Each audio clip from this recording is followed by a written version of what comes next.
നമസ്കാരം. Donald Trump രണ്ടാം വട്ടവും അമേരിക്കൻ പ്രസിഡൻ്റായി എത്തിയതോടെ കുടിയേറ്റക്കാർക്കെതിരായ നിയമങ്ങളൊക്കെ തന്നെ വളരെ കർശനമായിട്ടാണ് ഇപ്പോൾ നടപ്പിലാക്കുന്നത്.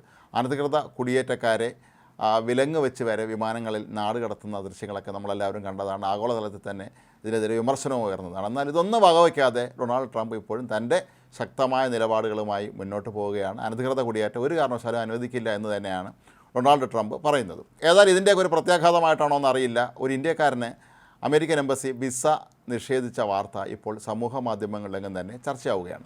ഇയാളുടെ പേരോ മറ്റ് വിശദാംശങ്ങളോ ഒന്നും തന്നെ ഇനിയും പുറത്തുവിട്ടിട്ടില്ല.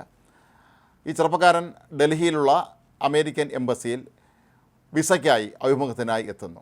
എംബസി അധികൃതരാകട്ടെ ഒരു മിനിറ്റ് കൊണ്ട് ഇയാളുടെ അഭിമുഖം അവസാനിപ്പിക്കുകയും ഇയാൾക്ക് വിസ നിഷേധിക്കുകയുമാണ് ചെയ്യുന്നത്. തനിക്കുണ്ടായ അനുഭവത്തെക്കുറിച്ച് സമൂഹ മാധ്യമങ്ങളിൽ ഒരു വിശദമായ കുറിപ്പ് തന്നെ പോസ്റ്റ് ചെയ്തിരിക്കുകയാണ് ഇയാൾ. തന്നോട് അമേരിക്കൻ എംബസിയിൽ ഇൻ്റർവ്യൂവിനായി എത്തിയപ്പോൾ 3 ചോദ്യങ്ങളാണ് ചോദിച്ചതെന്നാണ് അപേക്ഷകൻ പറയുന്നത്. ഒന്ന്, നിങ്ങൾ അമേരിക്കയിലേക്ക് പോകാൻ ആഗ്രഹിക്കുന്നത് എന്തുകൊണ്ടാണ് എന്നായിരുന്നു ഒരു ചോദ്യം. മറ്റൊരു ചോദ്യം, നിങ്ങൾ നേരത്തെ മറ്റേതെങ്കിലും രാജ്യത്തേക്ക്, വിദേശ രാജ്യത്തേക്ക് യാത്ര നടത്തിയിട്ടുണ്ടോ? മൂന്നാമത്തെ ചോദ്യം, നിങ്ങൾക്ക് അമേരിക്കയിൽ ആരെങ്കിലും സുഹൃത്തുക്കളോ ബന്ധുക്കളോ കുടുംബാംഗങ്ങളോ വേണ്ടപ്പെട്ടവരോ ആരെങ്കിലും ഉണ്ടോ എന്നായിരുന്നു. താൻ വളരെ സത്യസന്ധമായിട്ട് തന്നെയാണ് ഇതിനെല്ലാം മറുപടി നൽകിയത് എന്നാണ് ഇയാൾ പറയുന്നത്. അമേരിക്കയിൽ പോകുന്നത് ഫ്ലോറിഡയിൽ തൻ്റെ അവധിക്കാലം ചെലവഴിക്കുന്നതിന് വേണ്ടിയാണ് എന്നാണ് ഇയാൾ വെളിപ്പെടുത്തിയത്. നേരത്തെ താൻ ഒരു വിദേശ രാജ്യത്തും പോയിട്ടില്ല എന്നും ഇയാൾ പറഞ്ഞു. മൂന്നാമത്തെ ചോദ്യമായി അമേരിക്കയിൽ താങ്കൾക്ക് വേണ്ടപ്പെട്ട ആരെങ്കിലും ഉണ്ടോ എന്ന ചോദ്യത്തിന് അമേരിക്കയിൽ തനിക്കൊരു കാമുകിയുണ്ട് എന്നാണ് ഇയാൾ വെളിപ്പെടുത്തിയത്. ഏതായാലും ഈ ഒരു ഉത്തരത്തോടു കൂടി തന്നെ അഭിമുഖം അവസാനിക്കുകയായിരുന്നു. എന്ത് കാരണവശാലാണ് തനിക്ക് വിസ നിഷേധിച്ചതെന്ന് ഇനിയും മനസ്സിലാവുന്നില്ല എന്നാണ് ഇയാൾ പറയുന്നത്. ചോദിച്ച ചോദ്യങ്ങൾക്കെല്ലാം തന്നെ താൻ സത്യസന്ധമായി തന്നെയാണ് മറുപടി നൽകിയത്. താൻ വിദേശ രാജ്യങ്ങളിലൊന്നും തന്നെ നേരത്തെ പോയിട്ടില്ല, അമേരിക്കയിൽ പോകുന്നത് അവധിക്കാലം ചെലവഴിക്കാൻ വേണ്ടി മാത്രമല്ല തനിക്കൊരു കാമുകിയുണ്ട് എന്ന കാര്യം ഇനി പറയേണ്ടായിരുന്നോ എന്നാണ് ഇയാളിപ്പോൾ ചോദിക്കുന്നത്. ഇതിന് സമൂഹ മാധ്യമങ്ങളിൽ നിന്ന് വിവിധ തരത്തിലുള്ള കമൻറ്റുകൾ വരുന്നുണ്ട്.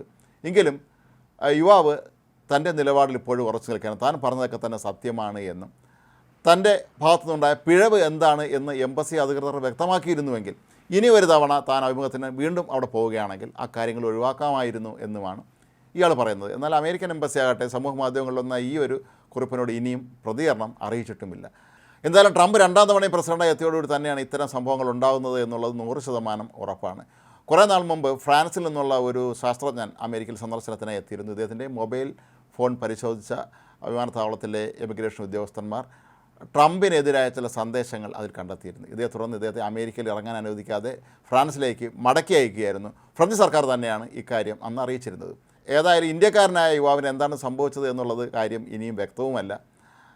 ഏതായാലും അമേരിക്കൻ എംബസിയിലും അതുപോലെ കോൺസുലേറ്റിലും ഒക്കെ തന്നെ അഭിമുഖത്തിന് പോകുന്ന ആളുകൾ ഇനിയുള്ള സമയം വളരെ ശ്രദ്ധയോടുകൂടി വേണം ചോദ്യങ്ങൾക്ക് മറുപടി പറയാൻ എന്നാണ് ഇതിൽ നിന്നൊക്കെ മനസ്സിലാക്കാൻ കഴിയുന്നത്. മാത്രവുമല്ല, ഏതായാലും നേരത്തെ ഒരു വിദേശ രാജ്യം സന്ദർശിച്ചിട്ടില്ല എന്ന് വെളിപ്പെടുത്തിയ യുവാവ് തനിക്ക് പിന്നെ എങ്ങനെയാണ് അമേരിക്കയിൽ ഒരു കാമുകി ഉള്ളത് എന്നുള്ളതിനെക്കുറിച്ചുള്ള വിശദാംശങ്ങളും വെളിപ്പെടുത്തിയിട്ടില്ല. ഒരുപക്ഷെ നേരത്തെ ഇന്ത്യയിൽ വെച്ചോ മറ്റോ പരിചയമുണ്ടായിരുന്ന കാമുകിയാണോ ഇപ്പോൾ അമേരിക്കയിലുള്ളതെന്നോ അതോ ഈ യുവതി അമേരിക്കൻ പൗരത്വമുള്ള ആളാണോ എന്നുള്ളതിനെക്കുറിച്ചൊന്നും തന്നെ ഇയാൾ കാര്യമായി ഒന്നും തന്നെ വ്യക്തമാക്കിയിട്ടില്ല. ഏതായാലും നമ്മൾ കരുതേണ്ടത് ഈ അവസാനമായി പറഞ്ഞ അദ്ദേഹത്തിൻ്റെ ഉത്തരം തന്നെയായിരിക്കാം അപകടകരമായി മാറിയത് എന്നാണ്.